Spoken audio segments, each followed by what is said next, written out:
C'était une fraîche soirée de décembre et ma femme Claire et moi organisions un dîner de famille. L'air sentait la dinde rôtie et le cidre épicé. Notre maison était remplie de la chaleur des rires et des conversations. J'attendais cette soirée avec impatience depuis des semaines. Les réunions de famille avaient toujours été un pilier de ma vie.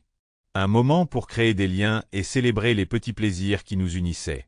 Claire s'était montrée distante ces derniers temps, mais j'attribuais cela à sa charge de travail à l'hôpital. Elle avait toujours été une infirmière dévouée et j'admirais cela chez elle. Mais ce soir, alors qu'elle entrait dans le salon avec une veste que je ne reconnaissais pas, une alarme subtile s'est déclenchée dans mon esprit. Ce n'était pas n'importe quelle veste. C'était un élégant bombé en cuir, bien plus stylé que tout ce que Claire portait habituellement. Sa garde-robe était sobre et classique. Cette veste respirait la sophistication avant-gardiste. Mais ce qui a le plus retenu mon attention, c'est la façon dont elle la serrait contre elle comme un objet précieux. « Belle veste », ai-je commenté tandis qu'elle se versait un verre de vin. « C'est nouveau ?» Elle hésita une fraction de seconde avant de sourire. « Oui, je l'ai récupéré la semaine dernière. » Quelque chose dans sa réponse ne collait pas. Claire détestait faire les magasins pour elle-même, et elle n'achetait certainement pas sur un coup de tête. Mais je laissais faire. Ce soir, ce n'était pas le moment de trop réfléchir. À mesure que la soirée avançait, la veste devenait la pièce maîtresse de compliments informels. Ma belle-sœur s'extasiait sur son côté tendance. Mon père plaisantait sur la crise de la quarantaine, et Claire se contentait de sourire poliment. Elle semblait mal à l'aise, se tortillant sur son siège, évitant tout contact visuel. Je me suis dit que je lui en parlerais plus tard. Plus tard est arrivé plus tôt que prévu. Pendant qu'elle débarrassait la table, Claire sortit pour prendre un appel. Curieuse et, je l'avoue, un peu méfiante, je tendis la main vers la veste accrochée au dossier de sa chaise. Mes doigts effleurèrent quelque chose dans la poche. Un bout de papier qui était un ticket de pressing. Le nom dessus n'était pas le sien. Il était écrit « Eric S. j'avais l'estomac noué. » Eric. J'avais déjà entendu son nom, mentionné en passant, comme collègue. Elle déjeunait parfois avec lui. Mon esprit s'emballait, rassemblant des fragments de conversation auxquels je n'avais pas réfléchi à deux fois sur le moment. Les nuits tardives, l'intérêt soudain pour son apparence, et maintenant ça. Je ne suis pas un homme téméraire, mais quelque chose en moi s'est brisé. Je savais que je ne pouvais pas la confronter ici, pas devant ma famille. J'ai donc décidé de rassembler des preuves. Si Claire me mentait, je voulais connaître toute l'histoire avant d'agir. Les jours suivants, j'ai joué le rôle du mari inconscient. Je l'embrassais le matin pour lui dire au revoir, lui souhaitais une bonne journée au travail et lui proposais même une fois de venir déjeuner. Pendant ce temps, je scrutais ses réseaux sociaux, vérifiais notre facture de téléphone à la recherche de numéros inhabituels et faisais même quelque chose que je n'aurais jamais imaginé faire. J'ai parcouru ses messages. Je n'ai pas mis longtemps à trouver ce que je cherchais. Claire et Eric échangeaient des textos depuis des mois. Des messages intimes et aguicheurs, des allusions à des blagues privées et à des projets de rencontres, et un texto qui m'a glacé le sang. J'ai hâte de te revoir dans cette veste. J'ai ressenti un mélange de chagrin et de fureur. Claire ne se contentait pas de tromper. Elle l'affichait, apportant des preuves de sa trahison chez nous. C'est là que j'ai décidé que ça ne finirait pas en silence. Si elle voulait me manquer de respect, je lui montrerais le prix à payer pour avoir sous-estimé l'homme qu'elle avait épousé. Le prochain dîner de famille était déjà prévu pour la semaine suivante, un réveillon de Noël. J'ai passé les jours qui ont précédé à le préparer.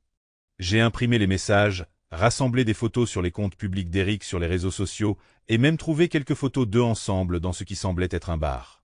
J'avais pris soin de ne pas la confronter ni de lui donner la moindre raison de soupçonner que j'étais au courant. Si je voulais révéler ses mensonges, je voulais un public. Le soir du dîner, Claire était radieuse. Elle portait une robe rouge qui moulait sa silhouette et riait facilement avec nos invités.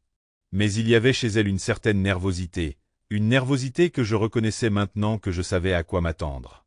Elle se demandait probablement si j'avais remarqué ses récentes absences, ou peut-être pensait-elle avoir suffisamment couvert ses traces.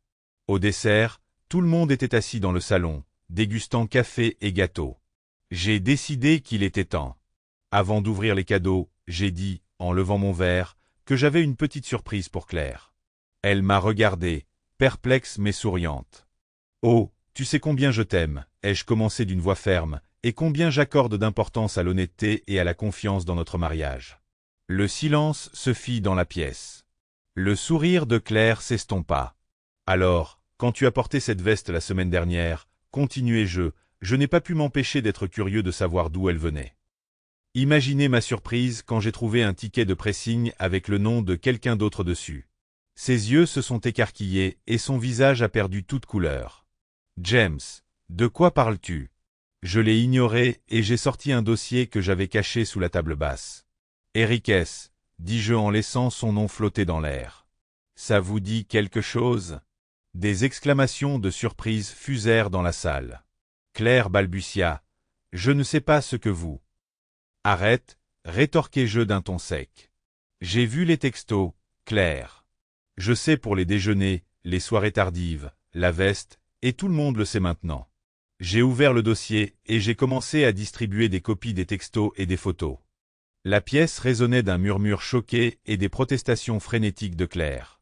Elle tendit la main vers les papiers, mais ma belle-sœur les lui arracha. « Comment as-tu pu » demanda ma mère, les larmes aux yeux. « James, s'il te plaît, » supplia Claire d'une voix brisée. « Parlons-en en privé. »« Oh, maintenant tu veux de l'intimité, » rétorquai-je. « Tu ne semblais pas te soucier de ton intimité quand tu te faufilais avec Eric. » Je la dominais de toute ma hauteur, elle s'est effondrée sur le canapé. « Tu m'as humilié, Claire.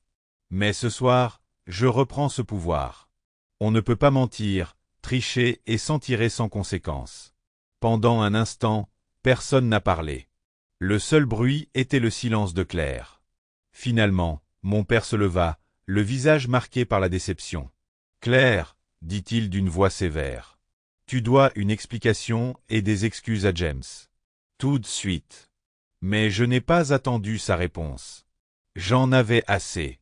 J'ai pris mon manteau et mes clés et me suis retourné pour m'adresser une dernière fois à la salle. « Je demanderai le divorce demain matin, » ai-je annoncé. « Claire, tu peux garder la veste. Considère ça comme un cadeau d'adieu. » Sur ce, je suis parti, laissant sa trahison et sa honte éclater au grand jour. Les semaines qui ont suivi ont été un tourbillon d'avocats, de paperasses et de conversations gênantes avec mes proches. Claire a essayé de me contacter à plusieurs reprises, mais j'ai bloqué son numéro. Il n'y avait plus rien à dire. Le nom d'Eric s'est répandu comme une traînée de poudre sur son lieu de travail, et d'après ce que j'ai entendu, son mariage n'a pas survécu non plus. La vengeance ne guérit peut-être pas toutes les blessures, mais révéler la vérité? C'était une satisfaction en soi.